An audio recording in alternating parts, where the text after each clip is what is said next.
Por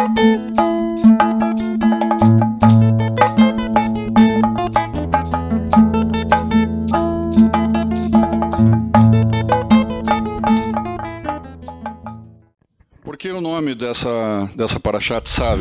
Ordem ou ordena? Se nós observarmos a parashá Vaikra, a parashá anterior a essa, que dá início ao livro de Vaikra Levítico, ela cita praticamente os mesmos tipos de sacrifícios que tem nessa porção são citadas na parashá anterior. Porém, a diferença é que na porção de hoje tem a palavra lei na frente. Vocês podem, se quiserem verificar isso, não precisa ser exatamente agora, mas podem ver sacrifícios pelos pecados por ignorância, sacrifícios pelos pecados de qualquer pessoa, sacrifícios pelos pecados ocultos, sacrifícios pelos pecados dos sacerdotes, etc. Então, esses mesmos pecados, ou esses mesmos sacrifícios, cita nessa porção Tzav, que significa ordem ou ordena, que tem a palavra lei na frente. Então, o que significa? Vamos finalizar essa explicativa aqui, então. Então, significa que é uma regulamentação daquele sacrifício. É um processo que entra numa escala de uma ordem, regulamentação conforme os parâmetros, conforme os requisitos, conforme as exigências de Hashem. Então, baseado nisso, que eu acho muito, muito sugestivo, né, os irmãos que estão acompanhando pela transmissão também, são bem-vindos. E nós falamos, então, de como é falado de regulamentação e ordem, nós vamos explicar a essência de alguns sacrifícios, não todos por causa da questão de tempo, né? Mas é uma porção bastante interessante para nós sentirmos principalmente essa questão do Hametz, né? O verdadeiro significado do Hametz. Então, parece até estranho, né? Mas uma parashá que envolve a palavra Hametz não seria essa parashá. Seria uma parashá, você falaria tranquilamente, de uma forma muito, muito gostosa, muito livre, muito à vontade, por exemplo, na festa da Páscoa. Uma prévia, uma parashá, para você explicar o sentido da Páscoa, todos os elementos da Páscoa, né? Os pães asmos, né? Aquela limpeza que a gente faz em casa antes de celebrar a festa, aquela limpeza do Hametz, de tirar o fermento, né, das nossas casas. Então, essa parashá inicia com a proibição do Hametz. Nossa, irmão Roche Jair. Então, peraí, você vai falar da Páscoa ou você vai falar da parashá Tzav? Então, não. É que existe um sentido por que nós estamos abordando esse tema aqui, e mostra, nesta parashá Tzav, mostra que a questão do Hametz, e da Matzah, ou do Hametz, por exemplo, não envolve só o período da festa da Páscoa. É isso que nós queremos chegar. Que a Torá está nos instruindo para essa questão também. Então, essa parashá inicia com a proibição do Hametz, mas não há nada de Hametz aqui nessa porção. A proibição do pão levedado é uma lei de Pessah, não dos korbanot, do sacrifício. Isso é abordado, muito bem abordado, no livro de Êxodo, não agora no livro de Levíticos, que aprendemos sobre as leis de Pessah, né? Em Êxodo. Mas essa parashá repassa as leis de Korban Minhá.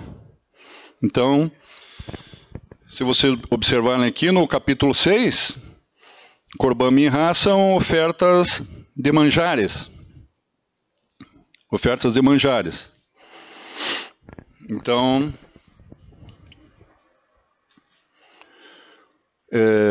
O que significa esse Korban Minhá, ofertas e manjares? Eu já coloquei ali para, de repente, algum irmão já pode explicar isso? Então, já para facilitar para vocês. Promessa, o que é manjares? Promessa de leal obediência. Justamente esse ponto que foi levantado Jeremias, o profeta Jeremias, que eu fiz o comentário para vocês, que era muito sugestivo com essa porção, ele foi levantado porque não estava havendo obediência do povo com relação à Torá e o que o Eterno queria para aquela geração, para aquele povo. Né? Obediência não fazia parte da vida, do cotidiano, e essa palavra não constava nos dicionários de cada hebreu. Você falava obediência, o quê? Obediência? Que palavra é essa? Parece que está falando japonês? Então, aqui, esse tipo de sacrifício fala justamente disso, de leal, não é qualquer obediência. Leal obediência muito profunda, muito sincera a Deus. De que os sacerdotes tinham que usar farinha, azeite, incenso e oferecer-os a Hashem no Mishbeach, que é o altar. Vejamos o que diz. Comerão Arão e seus filhos, serão comidas as minhás, em lugar santo como matzot, isto é, sem fermento. Isso está em Levítico 6,16. Também diz, não coma o pão com hametz. Olhem que interessante. Não coma o pão com hametz. E não está falando de Páscoa aqui. Não está falando de não tem nada a ver com celebração de Pêssar aqui. Isso que nós temos que entender. O que a Torá nos ensina nessa porção de sábio. Que está em Levítico 6,17. Mas por que tinha que ser assim? Até parece que esse verso não se encaixa ali, né? Em Vaikra, que é o livro que nós estamos, e só que na porção anterior, a proibição se aplica a toda oferta de manjares trazidas ao altar. Nenhuma oferta de manjares que fizeres ao Senhor se fará com hametz. Olha que interessante. Em Levítico 2:11, voltando um pouquinho na Parashá Vaikra, que também não está falando de Pêssar. Olha que interessante, você veja. Se fará, nenhuma oferta de manjares que fizeres ao Senhor se fará com hametz. Não sei, acho que todos aqui, quando eu falo hametz, todos aqui sabem o que é hametz? Tem alguém que não entende o que é? Pode levantar a mão. Não? Tá. Muito bem. Às vezes eu estou acostumado a falar essas coisas, então hametz é fermento. Né? Fermento. Então, nenhuma oferta de manjares, se fizeres ao Senhor, se fará com fermento, e mel nenhum queimareis por oferta ao Senhor. Né? Um pouco mais atrás, olha, eu falei Levítico, nós estamos em Levítico 6 para frente, eu falei de Levítico, a porção anterior Vaikra, que não está falando de Pêssar. Né? Agora vamos voltar um pouco em Êxodo 23. Bem mais atrás. As raízes dessa proibição se estendem bem antes do Mishkan, no período lá do Sinai. Vejamos a lei que Deus deu em Êxodo 23:18, que é do Sinai que vieram as leis. Né? Quer dizer, não exatamente do Sinai. No Sinai as leis, a Torá, ela foi revelada no Sinai. A Torá já existia antes da fundação do mundo. Isso que nós temos que entender também. Então, vejamos a lei que Deus deu em Êxodo 23:18. Não sacrifiques tendo fermento ou hametz com o sangue do meu sacrifício. Entendemos com esses versos que a proibição de trazer hametz, fermento, resulta em crítica para todas as ofertas. Então, isso que eu quis mostrar para vocês. Que em Tzav já falava isso sem falar nada de Pêssar, da Páscoa. Em Levítico, a primeira porção desse livro, que chama-se Vaikra, também fala em você não colocar nos sacrifícios, usar hametz, fermento. Sem falar da Páscoa também. Agora voltamos lá atrás, também fala disso de novo. Então, nós começamos a entender que o Eterno está chamando atenção para nós em você não usar o hametz, o fermento, não só por causa da festa da Páscoa. Em resumo, eu peço para o irmão providenciar uma aguinha para mim, por favor. Então é algo realmente bem interessante, essa questão aí. Olha aqui, ó. Pois o verso 18 de Êxodo 23, 18, presta atenção.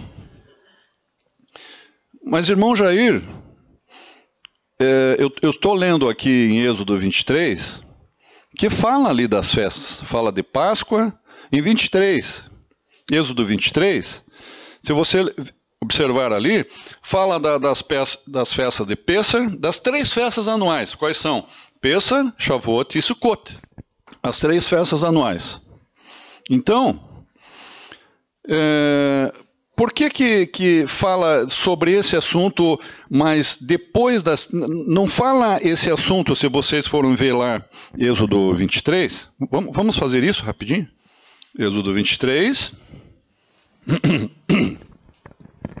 Ó, as 3 festas anuais, né? Guardarás a festa dos pães asmos, está falando de Pêssar, no 23:15. No 16, guardarás a festa da cega dos primeiros frutos. Que festa seria essa? Festa de Shavuot, né? Festa de Pentecostes. E no mesmo versículo 16 diz, e a festa da colheita. Qual que é conhecida como festa da colheita? Festa de Sukkot. Então está falando das 3 festas aqui. Depois de falar das 3 festas, ele não menciona. Olha aqui, ó. Não oferecerás, no verso 18, não oferecerás o sangue do meu sacrifício com pão levedado. Essa frase aqui, esse meio verso, começo do verso 18, teria que falar quando ele fala da festa de Pêssar, que seria a primeira festa, lá depois do verso 15. Ou no próprio verso 15, ele citar esse detalhe. Mas não, ele fala as 3 festas, depois, então ele está dizendo que esse detalhe é bem-vindo, nós temos que fazê-lo da forma correta, mas é para todas as festas, não é só para aquela festa. Então, o Eterno está generalizando esse entendimento aqui. Ele não está falando especificamente da festa de Pêssar. Isso que nós temos que entender. Então, depois de ele citar as 3 festas no capítulo 23, que ele diz assim, ó, ele fala que eu já falei, acabei de falar, não oferecerás o sangue do meu sacrifício com pão levedado, nem ficará gordura da minha festa durante a noite até pela manhã, e as primícias do fruto da terra trarás à casa do Senhor. Né?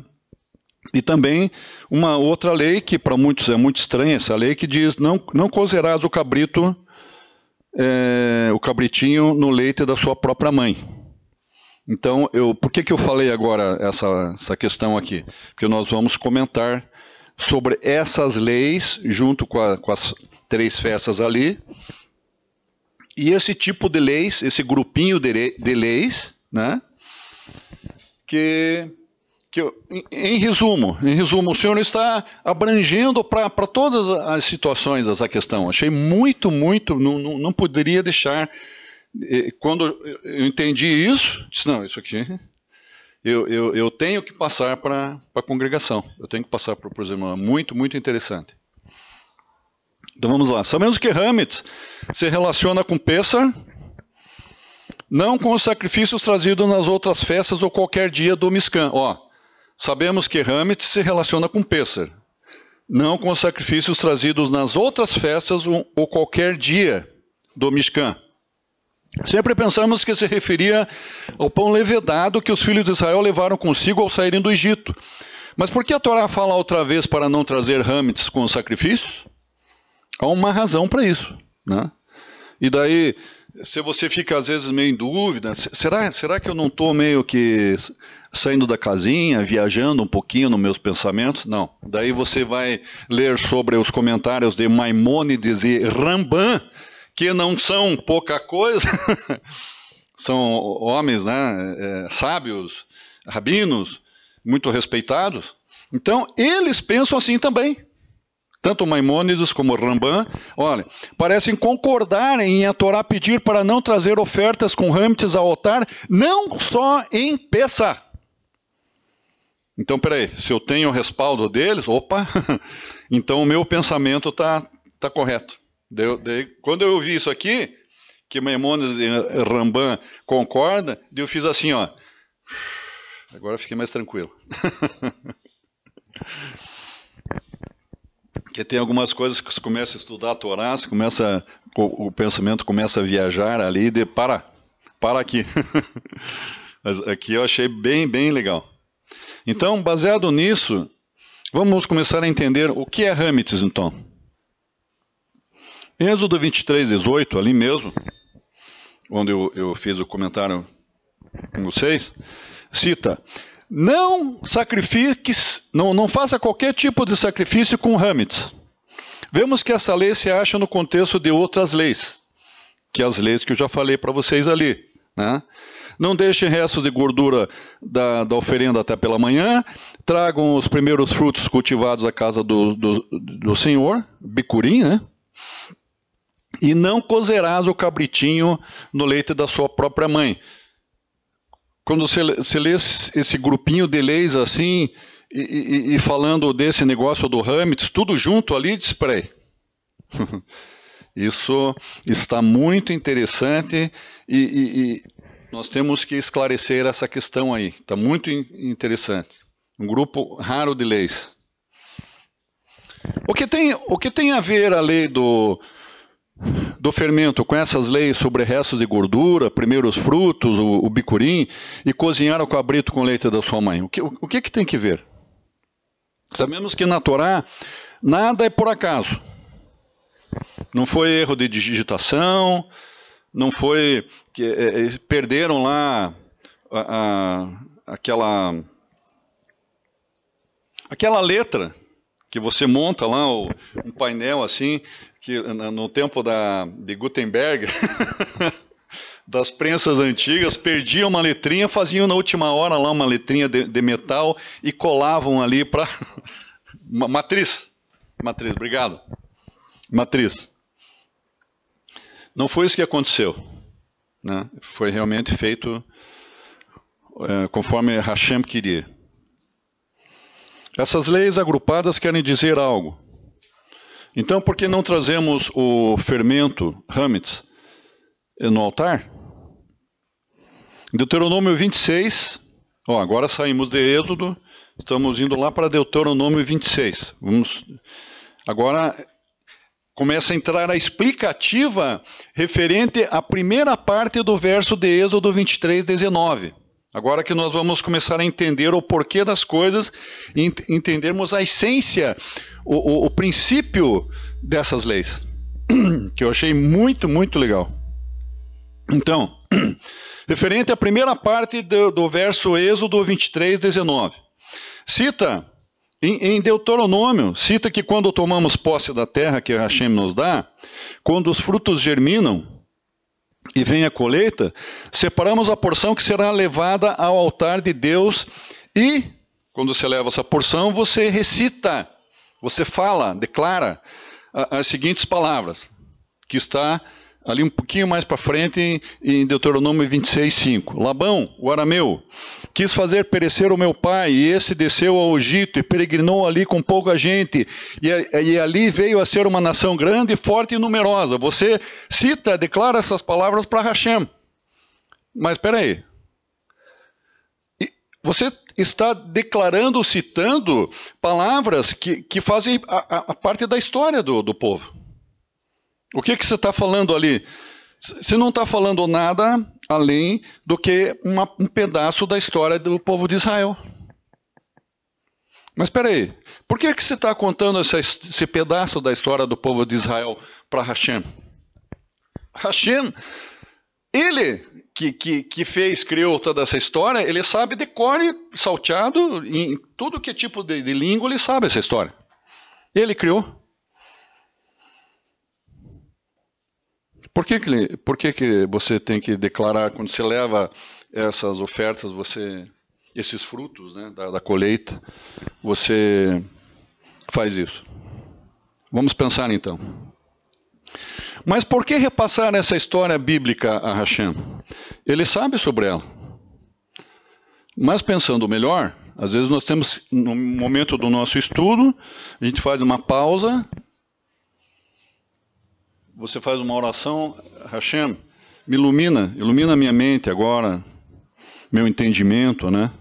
Me dá discernimento para eu entender aqui essa... E o Eterno, ele abençoa. Então, estamos contando a história para nós mesmos, na verdade. Nós estamos falando para nós mesmos. É isso que o Eterno quer, que você, como no espelho, você conte aquilo, mas aquilo vem para você. E lembramos de tudo que Hashem fez por nós e não nos deixou perecer no deserto e que éramos totalmente dependentes dele. Nós estamos contando uma história e dizendo assim, ó, nós, por todos esses anos aí, por todos esses acontecimentos, o Eterno nos libertou, o Eterno nos deu de comer, Ele nos deu vestimenta, as roupas e as sandálias cresciam no nosso corpo. A nossa sandálias crescia das crianças, as crianças iam crescendo, as sandálias iam crescendo juntos. Já pararam para pensar nisso? E as sandálias não apodreciam.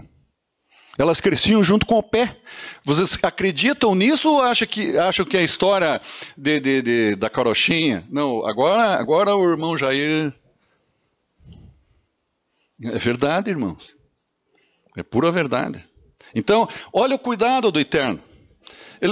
Ninguém passou fome, ninguém passou sede. Claro, vinham desejos no coração do povo, né? Quero comer isso, tenho saudades daquilo, tal. Mas ninguém passou fome, sede, frio ou calor demais, porque aquela nuvem amenizava aquela temperatura altíssima de, sei lá, 40, sei lá quantos graus naquele deserto. Aquela nuvem quebrava, sei lá, 50% aquele sol escaldante, aquela temperatura, né? Então, por nós, não nos deixou perecer no deserto e que éramos totalmente dependentes de Hashem. Não tinha plano B no deserto. Espera aí, se Hashem não nos mandou, irmã Regina, pegue teu carro, por favor, vá ali no Mufato, compra lá umas coisinhas para nós, depois a gente divide aqui as despesas, traga a notinha, a gente divide. Tinha lá no deserto o Mufato? O Big, o Mini, o Big, tinha lá no deserto? Não tinha nada. Então, o plano B era ou Hashem provia aquilo, ou Hashem provia aquilo. Dependência total de Hashem. Após 40 anos, os hebreus chegam a Israel. Vivem em casas que construíram e comem do que cultivam. Preste atenção. Olhem ao redor. A sua terra, a sua família, suas conquistas, seus filhos, seus netos, suas plantações, seus cultivos. Tudo que foi realizado e se sentem...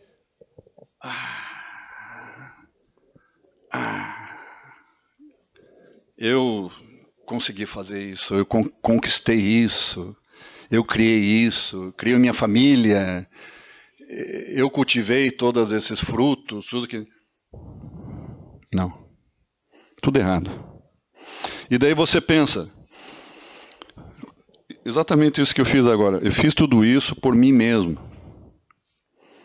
O perigo está, então, presta atenção aqui, o perigo está em esquecer que você não fez essas coisas sozinho. Esse que é o perigo. Quando você começa a se inflar assim, e a tua cabeça infla mais ainda, vira um balão, aí que mora o perigo. Quando você começa a se achar. Se você achou, pronto. Daí não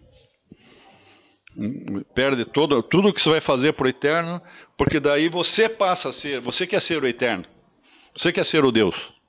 Aí que está o ponto. O perigo está em esquecer que você não fez essas coisas sozinho.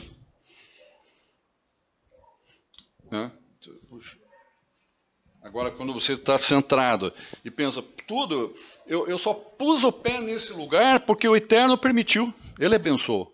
E daí, eu colocando meus pés nesse lugar, Ele me deu lá a nossa porção de terras, daí eu plantei, por quê? Porque o Eterno abençoou que eu plantasse, Ele mandou a chuva no tempo certo, Ele não permitiu que as árvores frutíferas tivessem bichos ou pragas, Ele abençoou para que dessem frutos e frutos em abundância.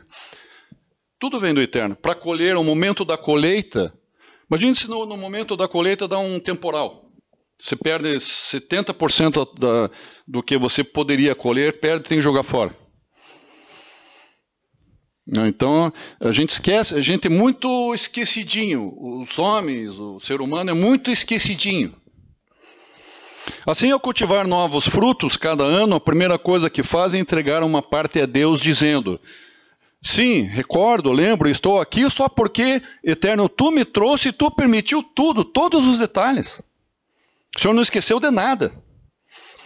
Em sinal de humildade, de gratidão, que você é dependente de Hashem em todos os sentidos. Então, é possível essa relação com as outras 3 leis que eu citei lá em Êxodo 23? Agora, a segunda explicativa, olha que interessante. Referente à segunda parte de Êxodo 23, 19. Vejamos a mitzvah de não cozinhar cabrito no leite da sua mãe. Essa aqui eu acho muito, muito, muito legal, muito interessante. Eu mesmo, em tempos atrás, demorei para... Sempre tinha minhas dúvidas sobre essa questão aí, de não cozinhar o cabrito no leite da sua mãe. Engraçado que, mesmo no tempo que eu não tinha conhecimento das escrituras, quando eu era pequeno assim, eu nunca gostei de estrogonofe. Engraçado, né? São coisas genéticas dos meus ancestrais judeus. Da Maria da Costa. A judia Maria da Costa, que faz parte da minha árvore genealógica. Sabemos que o leite é uma carinhosa conexão entre mãe e filho. Presta atenção. E a minha netinha está sendo amamentada, no tempo de amamentação. Minha amada netinha. Ao tomar esse leite e usar como ingrediente na receita para cozinhar o cabrito, não só rompemos a conexão, essa conexão carinhosa, mãe e filho, mas cometemos uma barbárie, uma atitude bárbara. Porém, se nós fizermos o contrário, ao não fazermos, nós pensamos assim: reconheço. Certamente eu reconheço essa linda e carinhosa relação entre mãe e filho. E não vejo uma bandeja de comida na minha frente, na minha mesa. Então, eu reconheço que os animais não existem simplesmente por minha causa, para eu fazer o que eu bem entender com eles na hora que eu quiser. Não. Faz parte de do ecossistema do planeta inteiro. Faz parte do ecossistema. Os animais não foram... Tem animais que o homem nem consegue ter acesso a eles. Você não precisa estar junto deles. Eles foram feitos para serem selvagens mesmo. Não precisa ter conexão de homens, de meninos, de civilização com eles. Mas o Eterno sabe por que eles estão ali. Né? Então os animais não existem meramente para mim. Eu não sou o centro do universo. E tem a palavra de Provérbios 12:10, diz assim: pois podemos julgar o coração de um homem da forma como ele trata os animais. Provérbios de Salomão. Muitíssimo interessante. Agora, preste atenção aqui, uma outra explicativa, ainda em Êxodo 23:18, referente à segunda parte do verso 18 de Êxodo 23. Preste atenção aqui. A questão de deixar gordura sobre o altar. A Torá nos diz que é para trazer uma oferta, que era para trazer uma oferta queimada, e queimá-la toda a noite para Hashem. Mas não finalize, não termine o sacrifício sem queimar totalmente, deixando só a gordura do animal. Ao oferecer um sacrifício, estamos dizendo a Hashem: eis aqui um animal, preste atenção, eis aqui um animal que criei por minhas mãos, por meu trabalho, por meu sustento, por isso eu te dou. Uma coisa minha, totalmente minha para ti. Mas dou a ti porque sei que o que eu tenho, mesmo aquilo para o qual eu trabalho, vem, na verdade, tudo de ti. A minha disposição, eu estar com saúde boa, eu poder ter alimento no momento certo, água, enfim, todos os elementos necessários para que eu tenha uma boa saúde. Com essa saúde eu ter disposição, vigor para cuidar dos animais e ter recursos, poder trabalhar, ter uma mente saudável, poder trabalhar, ter recursos para alimentar os animais e cuidar bem deles, né? Então, tudo isso vem de Hashem. Todos esses detalhes, muito além disso, vem de Hashem. Quantas coisas durante o dia que o Eterno nos livra, você nem sabe. De um acidente, sei lá, um veículo que podia ter, uma hora que foi atravessar a rua, depois que você atravessou a rua, que você vai perceber, puxa, eu não olhei para cá. Já aconteceu isso com vocês, né? Então, é livramento. É livramento.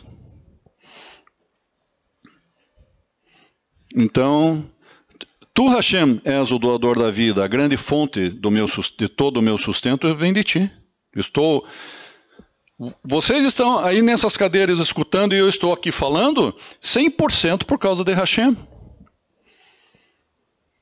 A gente não faz, como já Abino Shulam, né? A gente não faz praticamente nada. Agora, em verdade, creio que tudo vem de Deus e quero demonstrar-lhe que não deixo nada, nem sequer um pouco de gordura, não queimar por completo, significa algo assim como dizer, olha, presta atenção, quando você não queima, você deixa a gordura ali de fora. É como se você dissesse assim, olha, Hashem, já te mostrei a minha gratidão, tá bom? Tá, um abraço, um bom dia, tchau, tchau. Você vira as costas e vai embora. Se entrega ali no altar, tipo assim, ó, tá aqui o meu dever, minha boa ação do dia, um abraço, obrigado, tchau. E vira as costas e vai embora. É exatamente isso aí que você faria. O Hashem receberia algo assim? Claro que não. Então, é o mesmo perigo espiritual. Nós esquecemos de que as oferendas, as ofertas, não são só ingredientes reunidos que colocam no altar e terminam com elas quando convém. Então, a gordura, a oferenda, não é só para fazer com ela o que eu quero. Naquele mesmo pensamento lá que os animais estão à disposição para mim, né? Mas é para Hashem. Então, a tua tratativa, o teu coração, a forma como você vai trazer aquilo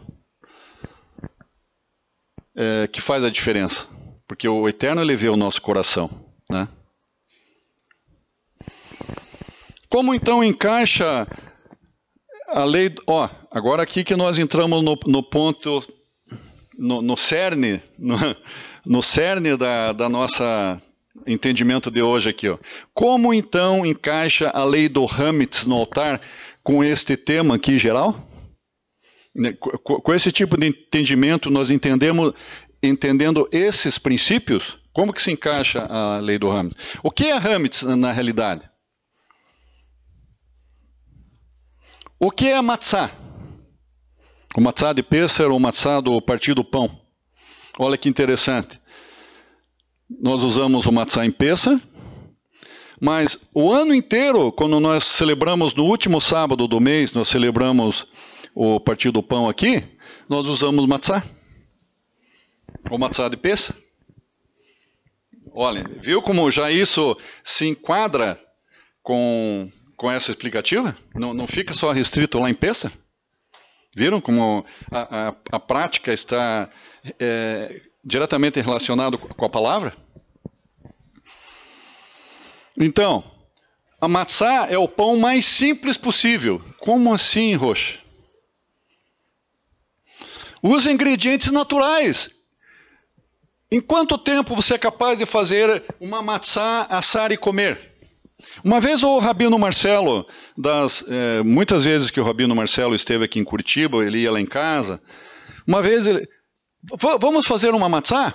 Daí ele fez rapidinho lá, pegou óleo, pegou farinha, água, óleo, farinha, um pouquinho de sal, fez aquela massa bem rapidinho, assim, amassou. No que ele fez aquela massa e deixou ela fininha, colocou na frigideira, que já estava meio quentinha ali, virou de um lado, virou do outro, mas coisa assim de minutos. E comemos. Pá. Prático, objetivo, e comemos, esperamos esfriar um pouquinho e comemos. Muito rápido, simples, farinha de trigo mesclada com azeite e água, e em seguida se assa de forma rápida e fácil e come-se. Sem segredos, sem grandes engenhosidades, sem complexidades, uma coisa prática, simples. Quem está com muita fome, eu preciso comer alguma coisa, estou com muita fome, come. O Hametz, presta atenção, olha a diferença. O Hametz é mais bem complicado do que isso aí. Então, na verdade, a matzá, eu acho algo divino. Porque é uma coisa que já está tudo pronto, você só... A tua participação é muito pequena ali, e assa e come. É algo divino. É mais ou menos sobrenatural. Agora, o pão com fermento, no caso, a halot, que a minha esposa faz, às vezes o meu filho prepara a massa, né? Eu até coloquei o nome, coloquei o nome do Paulo, Gustavo.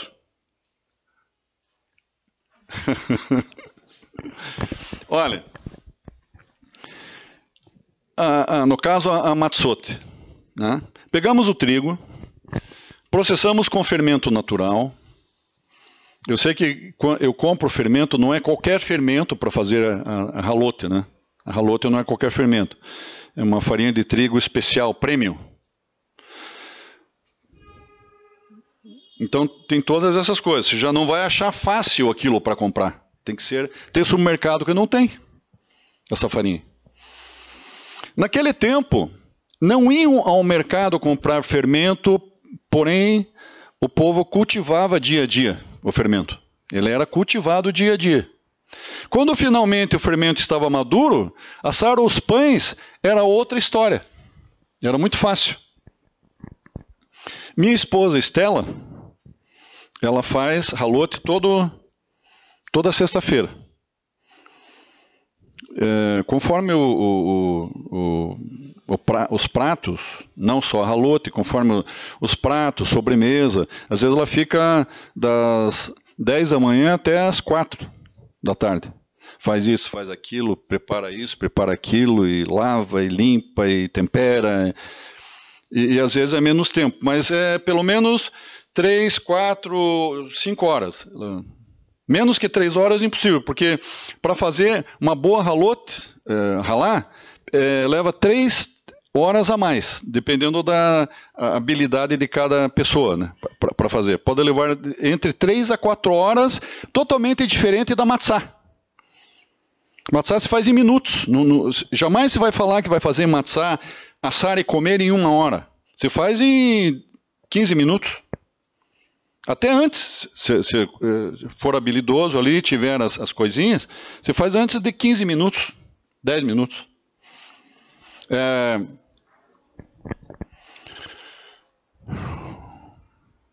Então, ó, eu falei da minha esposa, então, pega a massa fermentada, é um trabalho lento, trabalhoso, processo de 3 a 4 horas. De algum modo, quando você está envolvido num trabalho longo assim, suja as mãos, né, com farinha, com água, com fermento, né, e pensa, você está ali com avental, tal, peraí, nossa, eu sei fazer essas coisas, que legal, e daí você começa a se achar, nossa, eu sou um bom padeiro. Eu faço, todos aqui em casa gostam, eu já dei de presente lá para uns irmãos, já vendi para outros irmãos, tal. Tinha um tempo até que o meu filho fazia por encomenda, pessoas pediam, ele fazia e vendia, o meu filho. Então, ó, eu mesmo cultivei, artesanalmente o pão fica alterado, porque eu coloquei mais uma coisinha lá para dar um sabor diferente, para ficar mais adocicado, tornando-o mais inovador, sofisticado, processado, isto é, mais personalizado. É como se aquele pão tivesse a tua assinatura. Você coloca ali uma embalagem de plástico, bonitinho, uma fita dourada, e coloca um papelzinho assim com o teu nome e a tua assinatura que você fez aquele pão ali. Tipo uma arte.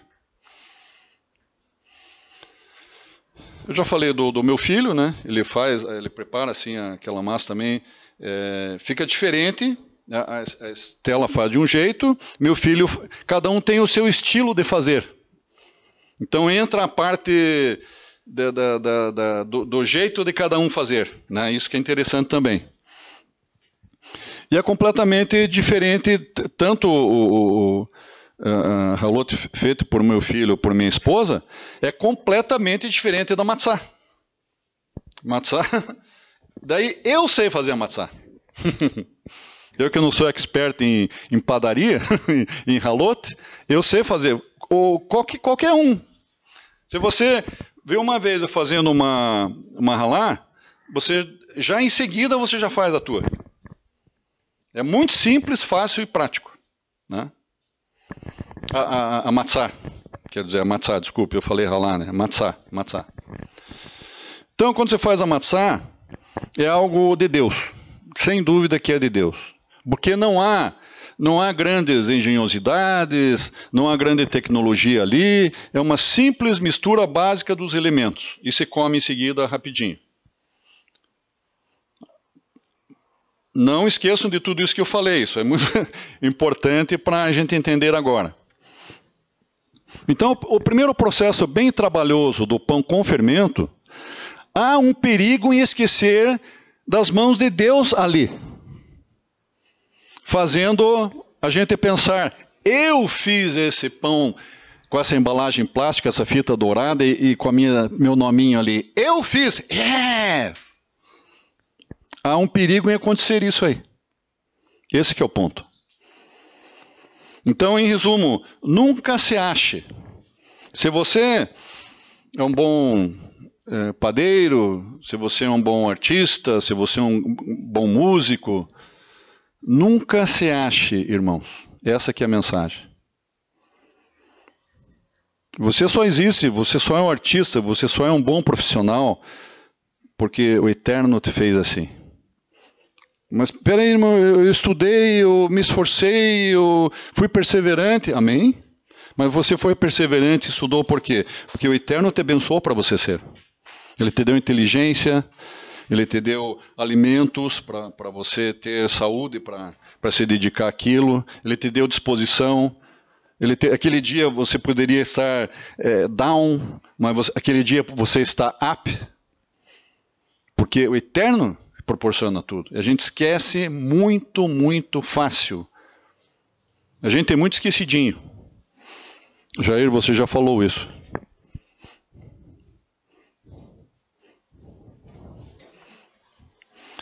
Então, vamos lá. É interessante que as 4 leis são sobre comida, consumo, e creio que é uma razão para isso. Comer é um dos mais dominantes atos que fazemos todo dia. Ao comer, exerço domínio sobre cada coisa que planto. E digo, de novo, mesmo problema. Isto é meu, eu plantei, eu cultivei, eu arei a terra, eu pus adubo, eu orei para que chovesse e choveu. Eu. Não, tudo errado. Isto é meu. Eu fiz isso. Não. Assim, tratando do que comemos e a comida que damos a Hashem, né? Então veja que são agora do pão, né? da maçã, do fermento, né? Assim, tratando-se do que comemos e a comida que damos a Deus, é fácil esquecer que o mundo não é meu. E que Deus criou e tornou possível tudo o que eu tenho. Através destas leis, a Torá parece nos ensinar como consumir da forma correta, pois consumir não é ruim, né? Agora o último slide. Hashem nos permite comer carne e fermento. Mas há uma forma correta e incorreta de você fazer isso. Tanto é que existem as leis alimentares na Bíblia, né? Livro de Levíticos, tem as leis, as comidas kasher ou kasherut, né? Alimentação kasherut, né? Mas Rocha Jair, eu não sou judeu, acho que eu posso comer de tudo, não só kasherut. Mas espera aí, irmão. Se você, tudo bem, você não é judeu. Mas se o Criador que criou cada animal, cada ave, ele sabe a constituição desses animais e dessas aves, ele sabe se você ingerir tal tipo de animal ou ave, digamos, é lícito perante Hashem que você coma, porque não vai te fazer, não vai te trazer nenhum tipo de prejuízo para o teu organismo. E outros animais certamente poderão intoxicar o teu organismo. Então, vamos usar assim um pouco do bom senso e se o Eterno, que é o Criador de todas as coisas, ele sabe o que é melhor e o que é pior para nós, vamos seguir a orientação de Hashem e da Torá, né? Talvez sinta orgulho pelo que faz, pelo que cultivou, por ter feito um pão mais sofisticado, um pão doce, aqueles pães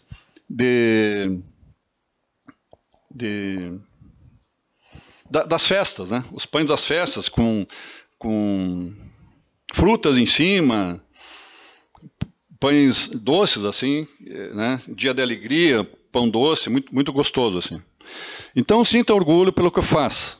Há um perigo em ver tudo em seu redor como ingredientes para ti e você se achar o centro de tudo. Novamente, é a mesma questão. Então, ao trazer pão ao altar de Deus, preste atenção, deixamos o fermento para trás. Deixamos o fermento para trás. O que é o fermento? O fermento é o pecado, é orgulho, é vaidades. É você se achar. Então, esse se achar, toda a engenhosidade que há na forma de fazer o pão, todos aqueles cursos que você fez de panificação, que você aprendeu lá com o rabino, como fazer a halote, como fazer matzá, aliás, halotes e outros pães doces, né, especiais, vamos deixar tudo isso de lado. Principalmente orgulho e vaidade, né? deixamos toda engenhosidade e realização logo na entrada, antes de adentrarmos a casa de Hashem, ou o Mishkan, ou o templo do Senhor. E trazemos as nossas ofertas com humildade. Humildade? Qual humildade? Que tipo de humildade? A humildade de Yeshua. Porque ele é a matzá. Ele é o pão sem fermento, Yeshua. Ele é o pão da vida, sem mácula nenhuma, sem fermento. Então, quando nós preparamos a matzá e nós dizemos assim, isso aqui não tem engenhosidade humana nenhuma, é muito simples, parece que já vem pronto. É algo divino. Então, esse algo divino é Yeshua. É o pão sem mácula, sem fermento, o pão humilde, que foi partido. Foi partido. Precisa mais de humildade que isso? Foi partido por nós, para que nós alcançássemos a salvação. E aceitamos que o que temos e fazemos não começa e termina conosco. Tudo. Os primeiros movimentos de qualquer coisa que você for fazer, qualquer tipo de trabalho, agora eu estou generalizando, não falando só de pães, de comida, qualquer atividade, sempre orem. Orem antes. Eterno, se coloque na presença do Eterno todas as manhãs. Primeira coisa que eu faço, primeira atitude minha de quando eu levanto, é buscar a presença do Senhor, para que Ele abençoe meu dia, abençoe minhas mãos, abençoe meu pensamento, ilumine os meus passos, para que tudo que eu fizer seja direcionado por Ele e que Ele vá na minha retaguarda. Então, está escrito, né? Sem Ele nós não podemos fazer nada. Então, reconhecer o Criador e nos conectarmos em verdade e em espírito com o Hashem. Amém? Baruch Hashem, esta é a mensagem. Que o Eterno abençoe a cada um de vocês. B'Shem Yeshua HaMashiach. Amém.